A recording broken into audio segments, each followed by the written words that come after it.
सबको जय मसीह की। मैं prophet Malkit happy family ministry से परमेश्वर की हजूरी में आप सबका मैं स्वागत करता हूं। और जितने भी जन कहीं भी आज मुझे कहीं पे भी सुन रहे हैं, मैं सबको अकेले अकेले को जय मसीह की बोलता हूं। और मैं आज फिर अपने वायदे के मुताबिक आपके बीच में हाजिर हूं, परमेश्वर का नया वचन लेकर, नया कलाम लेकर। और मेरा विश्वास है कि आज जितने लोग आज का जो वचन सुनेंगे, इस वचन के द्वारा जरूर बदल जाएंगे और 100 गुना फलों को लेकर आएंगे और ये फल उनके ऊपर हमेशा बने रहेंगे। हालेलुया। और जैसे ही आप लोगों ने सबने पढ़ लिया होगा कि अधीनगी में रहें, अधीनगी से बाहर ना जाएं, अधीनगी से उल्ट साइड पे ना जाएं। हालेलुया। और वचन शुरू करने से पहले सब अपनी बाइबल को हाथ में पकड़ो और वचन के लिए सब लोग पहले प्रार्थना में जाएंगे। सिरों को झुकाएं, आंखों को बंद करें, वचन के लिए प्रार्थना करें। जहां कहीं भी सुन रहे सिस्टम में सब इस वॉइस को प्ले करें। आप सब जो भी चर्च की टीम सुन रही है, पवित्र आत्मा जी, मैं आपका दास आज की मीटिंग के लिए प्रार्थना करता हूं। जितने भी जन ये वचन सुन रहे हैं, सुनेंगे, पढ़ेंगे, इस वचन के द्वारा ये बदल जाएं, अधीनगी से बाहर ना जाएं और इस वचन के द्वारा 100 गुना फलों को लेकर आएं और ये फल सदा इनके ऊपर बना रहे। यीशु मसीह के सामर्थ्य और महान नाम में मांगते हैं, आमीन आमीन। हालेलुया। और आज का जो वचन का विषय, मैं फिर बोल रहा हूं, अधीनगी से बाहर ना जाएं। इसको हम बाइबल के वचनों से पढ़ेंगे कि परमेश्वर खुद क्या चाहता है आपकी अधीनगी के विषय में। हालेलुया। इस विषय में मैं आज बाइबल की किताब, बाइबल की पहली बुक जो है उत्पत्ति की बुक खोलने जा रहा हूं और उसका 16 अध्याय और उसकी 6 आयत से लेकर 9 तक पढ़ूंगा और उसमें आपको समझ आ जाएगा। पहले वचन हम पढ़ रहे हैं और ये वचन आपकी स्क्रीन के ऊपर ये रहा। और उत्पत्ति 16:9 से 9 तक वचन है, 16 उसकी 6 से 9 तक है। और इसमें लिखा हुआ है,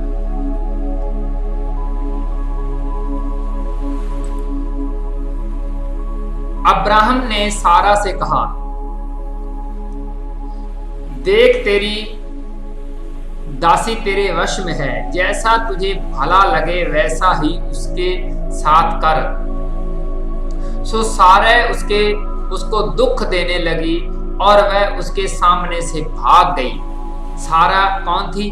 अब्राहम की पहली पत्नी थी। और उसके बाद वो किसको दुख दे रही थी? अपनी नौकरानी को। और दुख देने का कारण क्या था?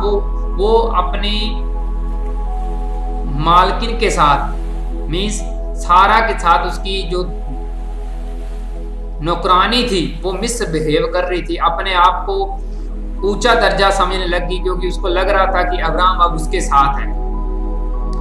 साथ में लिखा, तब यहोवा के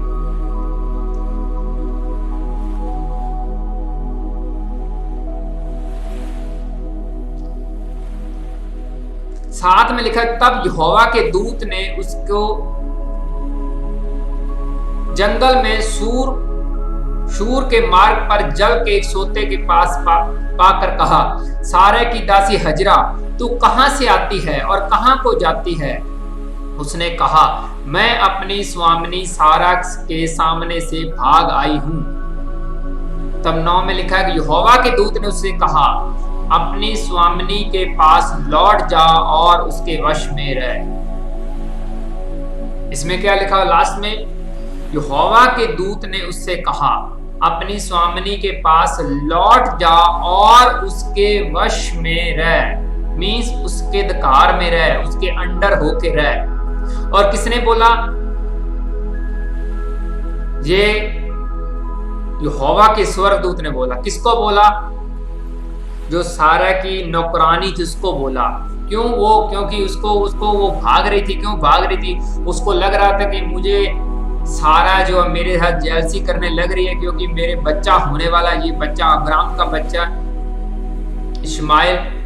तो वहां से वो भागने की कोशिश कर रही थी कि मुझे इज्जत मान उतना नहीं मिल रहा जितना मिलना चाहिए। उन दोनों की, सारा और उसकी नौकरानी के बीच आपस में लड़ाई झगड़ी होने शुरू हो गई और वो घर से भाग रही है। और जैसे ही वो आगे गई और एक मारुथल जगह में, एक सुनसान जगह में एक स्वर्गदूत उसको मिला। उसने बोला कि तू कहाँ भाग रही है? तुम अपने स्वामिनी के अधीन रह, उसके वश में रह जा, वापस चली जा। चाहे वो आपके साथ उनकी नहीं बनती, चाहे वो आपके साथ वैर रख रही है, लेकिन फिर भी तू उसके पास चली जा और उसकी अधीनगी में रह, उसके वश में रह। चाहे वो आपको झिड़के दे रही है, चाहे किस तरीके की है, चाहे वो आपकी मालकिन है, तो उसकी अधीनगी से बाहर नहीं जा सकती। अगर तू ऐसा करेगी तो मैं तुम्हारी पीढ़ी को भी आगे बढ़ाऊंगा, तुम्हारी पीढ़ी को भी आशीर्वाद दूंगा, वो भी एक बड़ी महान कौम बनेगी। हालेलुया। तो इसका मतलब क्या है? तो इसका मतलब ये हुआ कि परमेश्वर का एंजल जो था वो खुद ये बोल रहा था कि दीनगी में रह, वश में रह। उसने ये नहीं बोला कि तुम्हारे साथ बहुत बुरा हुआ है, तुम घर छोड़ के भाग जाओ, अब तुम दोबारा वहां नहीं जाना, तुम्हारे साथ बहुत बुरा। उसने भागने की सलाह नहीं दी। उसने बोला कि अपनी स्वामिनी के अधीनगी में रह, वश में रह। हालेलुया। तो ये हिसाब लगा लो कि परमेश्वर का जो एंजल है वो ऐसे बोल रहा है। आप कौन है? मैं कौन हूं जो दीनगी के बाहर रह के जीना चाहता है। अगर हम प्रभु यीशु मसीह की बात करें तो उसने भी दीनगी को तोड़ा नहीं, उसने स्वीकार किया है। बपतिस्मा लेकर, यूहन्ने से बपतिस्मा लेकर, यूहन्ना ये बोल रहा था कि तुम मेरे से बड़े हो, मेरे से ज्यादा आत्मा में ज्यादा मजबूत हो, मेरे से ज्यादा कई गुना तुम बड़े हो। मैं तुम्हें बपतिस्मा के तुम्हारे सिर के ऊपर हाथ रख के बपतिस्मा कैसे दे सकता हूं? लेकिन उसने बोला नहीं, ये कायदा कानून है, मैं दीनगी में रह के ये वचन पूरा करूंगा। तो यीशु मसीह ने यूहन्ना से बपतिस्मा लिया, वो वचन पूरा किया दीनगी वाला। जब आप दीनगी में रहते हैं तो मैं सच बोल रहा हूं, आपकी जिंदगी की रफ्तार बहुत तेज होती है। बाकी लोगों से आपकी जिंदगी की रफ्तार, कामकाज की रफ्तार, काम करने के तजर्बे आपके कई गुना ज्यादा होते हैं जब आप किसी दीनगी में हैं। आपकी गति तेज रहती है। जब आप दीनगी से बाहर होते हैं तो तब आप ज्यादा गलतियां करते हैं, वचन से बाहर काम करते हैं, वचन तोड़ते हैं और परमेश्वर से डिस्कनेक्ट होने शुरू कर देते हैं। अगर सीधे तरीके से बात करी जाए तो दीनगी से बाहर हैं तो आपकी आंखें बंद है, आपकी आंखें बंद हो चुकी हैं, आपको समझ नहीं आएगा आपने करना क्या है। इसलिए अलर्ट रहें। बाइबल में जिस व्यक्ति ने भी दीनगी स्वीकार की है, किसी को भी देख लो, उसका लेवल बाकियों से अलग है। पूरी बाइबल में कोई भी बंदा देख लो, अगर वो दीनगी में रहा है, अंडर रहा है, तो उसका लेवल अलग ही रहा है। ये कायदा कानून प्रभु यीशु मसीह ने भी नहीं तोड़ा। बाइबल ऐसा बोलती है, नए नियम में लिखा हुआ है कि नौकरों अपने मालिक के अंडर रहो, उनकी दीनगी में रहो। अगर आप चाहते हैं कि आपकी आत्मिक आंखें खुली रहें तो आपको दीनगी के अंडर रहना पड़ेगा। जब आप दीनगी से बाहर होते हैं, शैतान ये चाहता है कि आप दीनगी से बाहर रहें ताकि वो अच्छे से आपकी जिंदगी में काम कर सके। कौन? मैं शैतान की बात कर रहा हूं। जब आप दीनगी के अंडर हैं तो शैतान को भी पता है इसको टीचिंग देने और इसको गाइडेंस करने वाला कोई ना कोई इसके ऊपर है। वो इसको गिरने नहीं देगा, हिलने नहीं देगा। इसलिए अलर्ट रहें। अगर हम यूसुफ की बात करें तो वो अपने पिता की दीनगी में था। किसकी? याकूब की। उसके बाकी जो भाई थे वो आपस में एक दूसरे के काने थे। काने का मतलब एक उसकी गलती उसने छुपा के रखी, उसकी गलती उसने छुपा के रखी हुई। लेकिन यूसुफ अपने पिता को बिल्कुल सही सही न्यूज देता था कि आज तुम्हारे लड़के लड़ रहे हैं, आज मेरे भाई लड़ रहे हैं, आज ये चोरी कर रहे हैं, आज इन्होंने ये किया है। वो इसीलिए याकूब का फेवरेट था छोटा बच्चा यूसुफ। वो सही टीचिंग, बिल्कुल सही जानकारी अपने पिता को बताता था, बाकी ऐसे नहीं थे। अधीनगी के अंडर रहने के कारण परमेश्वर ने भी मन बनाया हुआ था याकूब की जो संतान का आशीर्वाद है वो यूसुफ के पास जाएगा, परमेश्वर यूसुफ के साथ रहेगा। और इतना ही नहीं, जब वो एक व्यक्ति के द्वारा बेचा गया, खरीदा गया आगे, तो वहां पे भी उसने अधीनगी तोड़ी नहीं। वहां पे भी जो पोतीफर था उसकी पत्नी उसके साथ रहना चाहती थी, लेकिन उसको पता था चाहे मुझे खरीद के लेके आए, मैं गुलाम हूं, लेकिन फिर भी मैं इनके ऊपर कोई एक्शन नहीं ले सकता, फिर भी इनके साइड पे जाके, अलग साइड पे रह के इनका कोई भी नुकसान नहीं कर सकता, वचन नहीं तोड़ सकता, मैं दीनगी में रहूंगा। जब वो राजा बन गया तब भी वो दीनगी में था, तब भी वो कानून के मुताबिक जो टैक्स लेने होते थे लोगों से, वो टैक्स उसने इकट्ठे करने बंद नहीं, ये कानून को तोड़ा नहीं, कानून के अंडर रहा। परमेश्वर, मैं आत्मा में ऐसे पितर आत्मा की आवाज मैं भी सुन रहा हूं, मैं आत्मा में ये सुन रहा हूं, परमेश्वर ये चाहता है कि आप अनुशासन में, वचनों में, दीनगी में रहो, और ताकि आपको अगली ब्लेसिंग परमेश्वर दे सके। जैसे जैसे आप दीनगी में बाहर जाओगे तो आप आत्मा में टूटा महसूस करोगे अपने आप को, कहीं न कहीं निराशा आपको हाथ में लगेगी ही। आप चाहे जितने मर्जी समझदार बन जाएं, जितनी मर्जी ऊंचाई पे चले जाएं, लेकिन दीनगी से बाहर जाना, तो ये समझ लो कि शैतान आपके ऊपर कभी भी अटैक कर सकता है, किसी तरीके से भी आपको गिरा सकता है।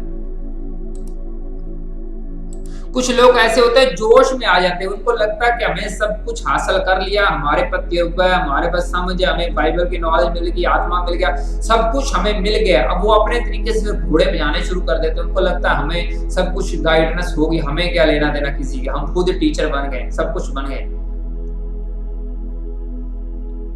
लेकिन बाद में, समय के बाद उनको फिर निराशा मिलती ही मिलती है।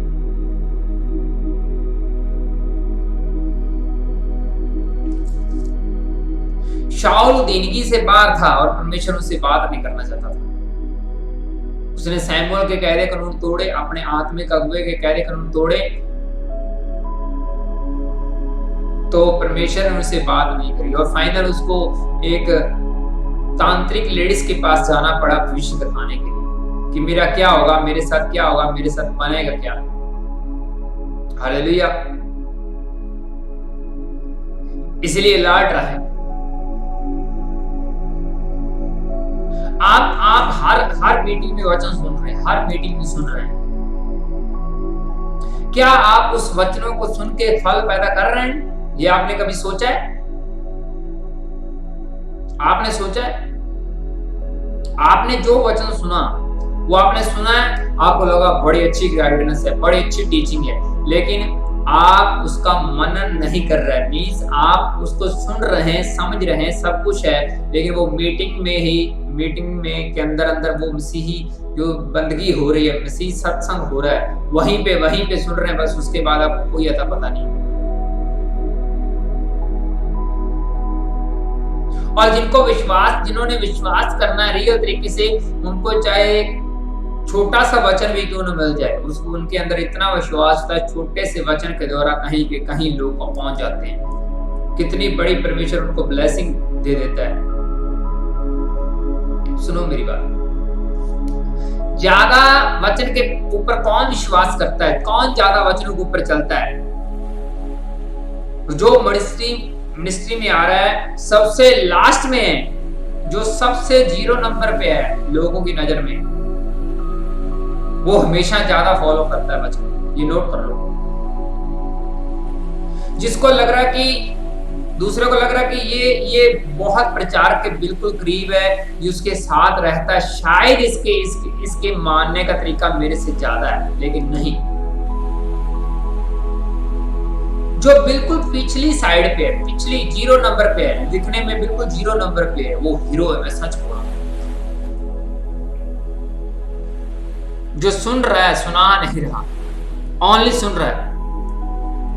जिस व्यक्ति को सुनने की आदत है और उसके बाद उसने अलग साइड पे उसके वो दिमाग में जजमेंट करनी है कि मैंने सुना क्या है, अब मुझे क्या करने की जरूरत है, क्या नहीं करने की जरूरत। जो व्यक्ति कंप्यूटर की तरह सोचता है कि मैंने ये सुना है, अब ये बात रिकॉर्ड करके रखनी मैंने दिमाग में, ये आज ये वचन, मुझे ये वचन मिला, ये मैसेज मिला, आज मेरे लिए है, तो वाक्यों से ज्यादा तरक्की करता है। इसीलिए तो बाइबल में लिखा हुआ है, इसीलिए तो यीशु मसीह ने बोला है, जो पहले नंबर पे होंगे, आगे होंगे, वो पीछे हो जाएंगे। और जब पीछे आएंगे ना, बिल्कुल पीछे, 0 नंबर फेलियर, जिनके साथ दूसरे लोग ईर्ष्या करते हैं, वो आगे निकल जाते हैं। अचानक से उनका जिंदगी बदलाव आता है, परमेश्वर उनको बड़ी ऊंचाई के ऊपर ले जाता है, बड़ी ऊंची कुर्सी के ऊपर बैठाता है। और कुछ लोग सिर्फ जेलसी करने के चक्कर में अपना जीवन बर्बाद कर रहे हैं, ईर्ष्या करने के चक्कर में फंसे हुए हैं। वो धरती के तौर तरीके अपना के अपने दुश्मन को गिराने लगे हुए हैं। उनको लग रहा है कि सब कुछ नॉर्मल, ये आज दिन आया कल आया, आज दिन आया कल आया, आज दिन आया कल आया, ऐसे ही उनकी जिंदगी चल रही है। लेकिन उनको नहीं पता ये टाइम बीत रहा है, ये बादल आगे आगे जा रहे हैं, समय आगे आगे जा रहा है। अब बूढ़े होते जा रहे हैं, आपका जीवन का सिस्टम बदल रहा है। कभी भी एक काम में सारा ध्यान ना लगाना, मैं सच बोल रहा हूं। जैसे कि आपने एक साइड पे ध्यान लगाया, आप दूसरी जगह पे कहीं ना कहीं फेलियर पाए जाओगे।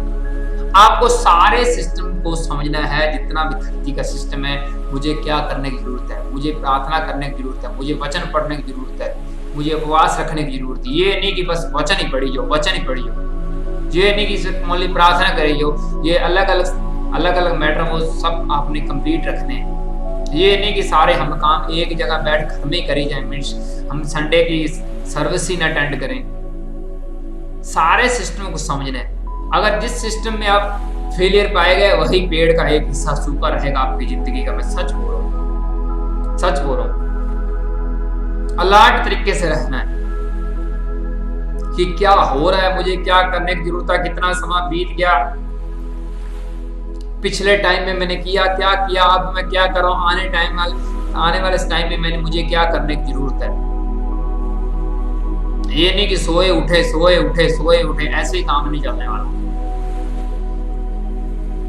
नहीं तो धरती का सिस्टम बहुत आगे निकल जाएगा, आप वही पुराने वाला सिस्टम सोचते रहेंगे। अब दुनिया बहुत चेंज होती जा रही है, बहुत एडवांस होती जा रही है, बहुत तरक्की करती जा रही है। आप ये ना हो कि दुनिया के सिस्टम से बहुत पीछे रह जाएं। सब कुछ एडवांस हो रहा है, वो पुराने वाला नहीं फोन चलने वाला कि एक नंबर को 4-5 बार दबाया तब जाके एस लिखी जाएगी, तब जाके पी लिखी जाएगी, तब जाके टी लिखी जाएगी। आज का जमाना टेक्निकल हो चुका है, एक ही की दबाने से वो आपका टेक्स्ट छप जाएगा स्क्रीन के ऊपर। और यीशु मसीह का आने का टाइम पास आता जा रहा है। हालेलुया। इसलिए अगर आप धरती पे चाहते हैं कि आपकी गति जो है तेज रहे, तेज उसी की गति रहती है, मैं फिर बोल रहा हूं, जो अधीनगी में है। ये नहीं कि जब प्रॉब्लम आई, समस्या आई, वचनों के अंडर हो गए, अधीनगी के अंदर आ गए, जब जी किया अधीनगी से बाहर चले गए। स्वार्थी नहीं बनना।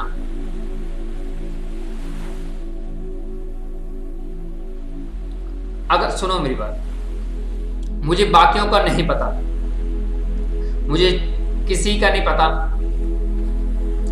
लेकिन अगर मैं चर्च का वॉलंटियर होता पर्सनली, अगर मैं वॉलंटियर होता चर्च का, तो मैंने अपने प्रचारक को एक ही सवाल पूछा करना था कि मैं आपको कैसे लगता हूं, आप मेरे विषय में क्या सोचते हैं, आप अपनी आत्मिक दृष्टि में मुझे क्या समझते हैं, मैं किस बात में सही हूं, किस बात में सही नहीं, मुझे आप बताओ।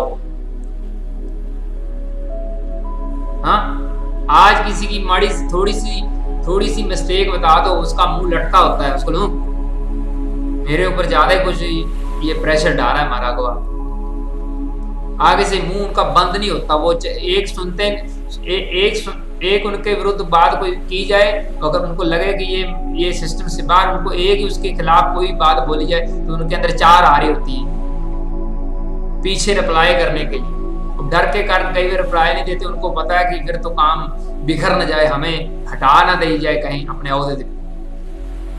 लेकिन अगर पर्सनली बात करूं तो मैंने ये पूछा करना था अपने अगुवे से, जो मिनिस्ट्री का अगुवा था उससे पूछा करना था कि मैं कैसा हूं, कौन सी बात मुझे बताओ जो आपको अच्छी नहीं लग रही मेरे अंदर, मुझे बताओ, और कौन सी अच्छी लगती वो भी मुझे बताओ, ताकि मैं उसी आदत पे और ज्यादा काम करूं और उसको निखार लेके आऊं। उस बात को पूछा करना था, उसमें मेरा ही फायदा था, मुझे टीचिंग मिलनी थी, मुझे पता लगना था कि यहाँ पे मेरे अंदर कमी है और यहाँ पे मुझे चलना चाहिए, मुझे ये करना चाहिए, ताकि मैं परमेश्वर का और अपने अगुवे का फेवरेट बना रह सकूं। लेकिन लोग ऐसा नहीं सोचते, वो उनको लग रहा होता है कि हम अपनी मिस्टेक क्यों पूछें, हम अपने अगुवे से ये क्यों सवाल करें कि मैं कहाँ पे गलत हूं। सबके माइंड में यही बात रहती कि मैं बहुत सही हूं, मैं सब जगह पे सही हूं, मैं बिल्कुल ओके हूं, डन हूं, मुझे कोई प्रॉब्लम नहीं है। जो चोर है, निकम्मे हैं, वो दूसरे लोग हैं, मैं सही हूं। तो बाइबल का दृष्टांत, बाइबल की स्टोरी यीशु मसीह ने बोली। 2 व्यक्ति चर्च में अंदर प्रार्थना करने गए, तो एक ने अपनी गलतियां स्वीकार कर ली थी और दूसरा बोल रहा था कि मैं उसके जैसा नहीं हूं, मैं तो बड़ा अच्छा हूं। परमेश्वर उसी को स्वीकार किया जो अपनी नाकामियां मान रहा था कि मैं यहाँ पे गलत हूं, मैं यहाँ पे गलत हूं, मैं यहाँ पे गलत हूं। हालेलुया। आपने कभी ये सवाल परमेश्वर से नहीं किया होगा कि परमेश्वर मुझे तुम गाइड करो, मुझे बताओ मैं कहां पे गलत हूं। अपने आप में सब सही है, लेकिन ये परमेश्वर से कभी आपने सवाल नहीं पूछा होगा, ना अपने अगुवे से नहीं पूछा होगा कि मुझे बताओ मेरी कौन सी आदत परमेश्वर को अच्छी लगती, आपको कौन सी आदत अच्छी नहीं लगती। अगर मैं होता तो मैंने ऐसे करना था, मैं सच बोल रहा हूं, मुझे बाकियों का नहीं पता। आत्मा में ज्यादा तरक्की करने वाले लोगों की ऐसी आदत होती है, जिनको लग रहा है कि हमारा लेवल बस यहीं का ही है, हमने इससे आगे नहीं बढ़ना, उनको कोई परवाह नहीं होती, उनको लग रहा है कि हमें बस ठीक है, सब कुछ सही है। अलर्ट व्यक्ति हमेशा ज्यादा तरक्की करते हैं। जो अलर्ट है, जो आलसी है, जब बिना सोचे समझे फटाफट अपने मुंह की बात बोल देते हैं, वो बाकियों से ज्यादा तरक्की नहीं करते। कुछ सुना नहीं, समझा नहीं, कोई देखा नहीं, अपने विचार किसी के ऊपर भी छोड़ दिए, किसी के विरुद्ध बोल दिए। आप जिसके विरुद्ध में बोल रहे हैं, आप जिसके विरुद्ध में बात कर रहे हैं, उसके आंख, कान, नाक, कान सब आप ही की तरह हैं, आपके जैसे हैं, जिसके साथ आप ईर्ष्या कर रहे हैं। तो उसका कान, नाक, आंखें कोई और तरीके की होनी चाहिए, आपकी जैसी क्यों है? इसका क्यों है? क्योंकि परमेश्वर ने बनावट ही ऐसी दी है, सब लोगों की सेम नाक, सेम शक्ल थोड़ी अलग होती जरूर है, फिंगरप्रिंट अलग होते हैं, लेकिन जैसा आपका आगे नाक लगा, दूसरे व्यक्ति का भी नाक आगे लगेगा, आंखें भी सेम आगे जैसी आपकी उनकी भी है। तो फिर जेलसी कहां से आ गई?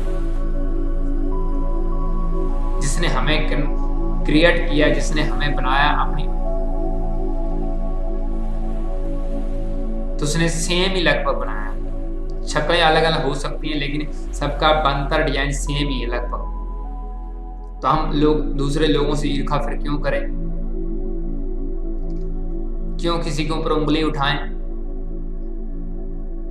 ये मैं बात क्यों बोल रहा हूं? आंखें, कान, ये जुबान, नाक, दांत सब सेम है। हम किसी के ऊपर उंगली उठाएं ऐसे ये है वो है, तो जिसने हमारे जैसी बनकर दी है दूसरे व्यक्ति को, जिसके ऊपर उंगली उठा रहे हैं, तो वो आपके ऊपर गुस्सा निकाल सकता है, आपको खत्म कर सकता है, आपकी जिंदगी अंधेरे में ला सकता है। जिसने क्रिएट किया आप सबको, उसकी मैं बात कर रहा हूँ, यहोवा परमेश्वर की मैं बात कर रहा हूँ। वो आपसे गुस्सा हो सकता है कि तुमने मेरे बनाए हुए व्यक्ति के ऊपर ये किस प्रकार से ये ऐसा किया। हाँ, तो इसलिए सोच समझ के किसी के विरुद्ध बात करें, सोच समझ के करें। जो ज्यादा आत्मा में है वो ज्यादा लफड़ों में नहीं पड़ते। वो अपनी पब्लिसिटी के लिए ये विचार छोड़ दिया, वो छोड़ दिया, इधर कर दिया, वो ऐसे पंगों में नहीं पड़ते। वो शांत रहते हैं। उनको पता है आत्मा है हमें बाहर निखारने वाला, आत्मा है हमें लोगों के बीच में लेके आने वाला। वो हमें अपने आप ऊंचाई दिखा देगा। वो धरती के तौर तरीके नहीं बनाते कि जो मर्जी इधर से बोल दिया, इधर बोल, उसकी निकामी का निकाल दी, लोग मुझे पता नहीं, मैं लोगों के बीच में फेमस हो जाऊंगा। पर फेमस आपको परमेश्वर ने करना है अपने फलों के द्वारा, आत्मा के द्वारा। तो इसलिए अलर्ट रहें, दीनगी से बाहर ना जाएं।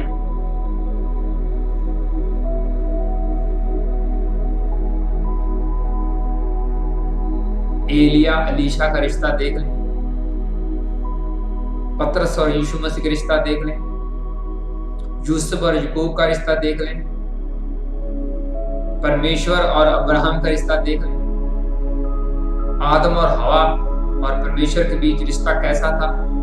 वो चातर बनने की कोशिश कर रहे थे, एक सांप एक शैतान की बात सुन के उनको लग रहा था शायद ये सांप हमें कुछ अलग चीज देगा, शायद हम इससे ज्यादा कुछ अच्छा हासिल कर लेंगे, कि ये परमेश्वर ने कुछ हमसे छुपा के रखा हुआ है, क्या पता ये अलग चीज फल खाने से हमें कुछ नया मिल जाएगा। लेकिन वो परमेश्वर के वचन से दीनगी से बाहर गए तो परमेश्वर ने भी उनको अपनी साइड से निकाल दिया। दीनगी से बाहर जाना, परमेश्वर से बाहर जाना। आंखों को बंद करो, वचन के लिए प्रार्थना करो, अपने गुआंढी को बोलो दीनगी के अंडर रहे, तुम्हारी गति तेज हो जाएगी।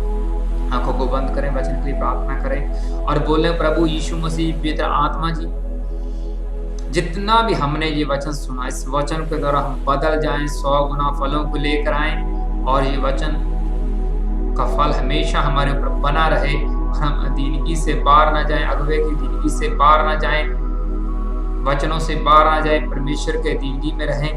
आज का वचन हमें 100 गुना फल दे और ये फल सदा हमारे ऊपर बना रहे। यीशु मसीह के सामर्थ्य नाम में मांगते हैं, आमीन। और सुनो मेरी बात, ये सिर्फ प्रार्थना करने से, आमीन बोलने से कुछ नहीं होने वाला कि जैसे हमने बोल दिया आमीन। ये हमें जिंदगी में रियल तरीके से रहना भी पड़ेगा। ये नहीं कि हमने बोल दिया बस सब कुछ हो गया। बोलने से नहीं, उसके ऊपर मनन करना पड़ेगा, काम करना पड़ेगा, तब ये वचन पूरा होगा। हालेलुया। और फिलहाल मेरा जाने का टाइम हो चुका है और ये वचन फिर आप रिपीट का भी सुन सकते हैं यूट्यूब पे। और फिर मिलेंगे नेक्स्ट मीटिंग में नए वचन के साथ, नई प्रोफेसी के साथ, नए चिन्ह चमत्कारों के साथ। तब तक आप सभी को जय मसीह की। God bless you. Bye bye, take care.